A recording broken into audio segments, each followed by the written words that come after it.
embarking on a quarter century of excellence.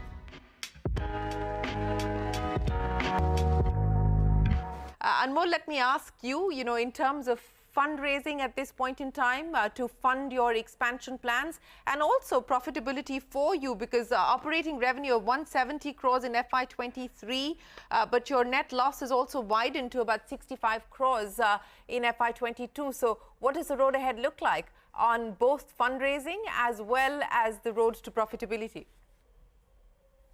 On the profitability side, just in the first half of this year, we have already doubled our revenue so the entire last year revenue we have done more than that in just the first half of this year. So we are doing good on revenue numbers.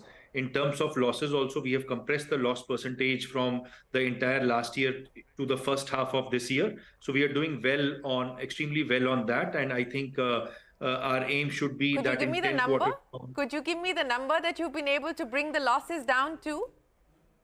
I think we have done by 10 percentage point better, and today we are our cost of our revenue is our cost of service is lower than our revenue. So we have in a way operating break even which we have. So our cost of service is lower than revenue today. So we have still to take care of financing and we have still to take care of depreciation before we turn profitable. But cost of service is lower than revenue today. So that means there is an operating break even that we have. On the fundraise side, we are doing good. We have had good rounds that have happened in the past, and hopefully in the next few months there will be a good fundraise more, which should happen. So it looks good for us. So we are decently happy with where we are. We have good cash runway available. So happy in the cash position. Happy with how the numbers are shaping up, both on the revenue and the compression of losses. Anmol, you said you're happy, you're in a decent position on cash as well as revenue, but you are looking at raising additional funds over the next few months. What's the target? How much do you hope to raise? By when do you hope to close that? So, ma'am, always my belief has been that there is no chest beating on the fact that you've raised large number of money. I think for me, return on capital is much greater than the amount of capital that we have raised. And we would like to be most profitable in the least amount of cash that is possible to. So I think our business requirement is nothing greater than maybe $150 million before we can become 3-4 more times the size that we are currently. So I think even if in the next full year we can raise about $150 million, that will be like more than sufficient for us to grow multiple folds from here.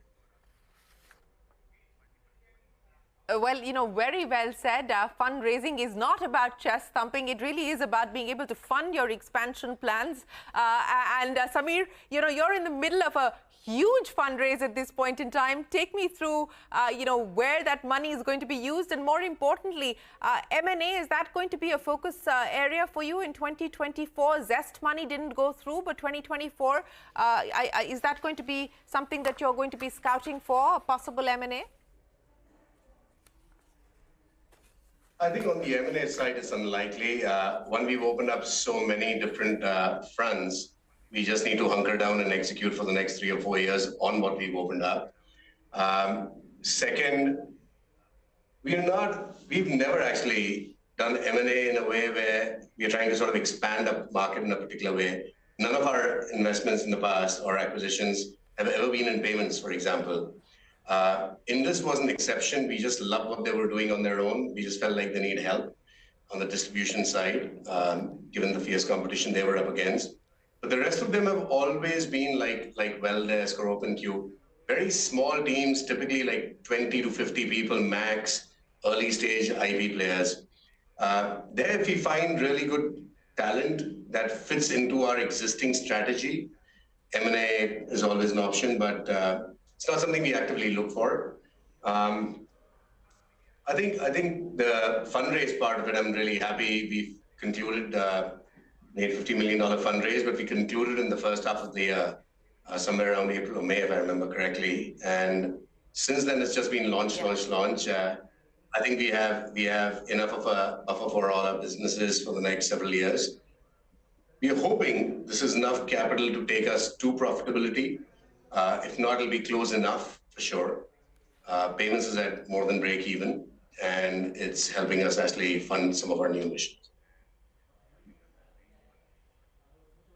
Well, gentlemen, we wish you the very best of luck. Congratulations once again on walking away with the top honors at the CNBC-TV18 India Business Leader Awards. We look forward to hearing more from both of you on many of the targets that you've set for yourselves and spoken to us here on the show. Thanks very much once again for joining us, and we wish you the very best. With that, it is time for us to wrap up this edition of Young Turks. From all of us here on the team, goodbye. Thanks for watching. Do stay tuned. The news continues right after this short break.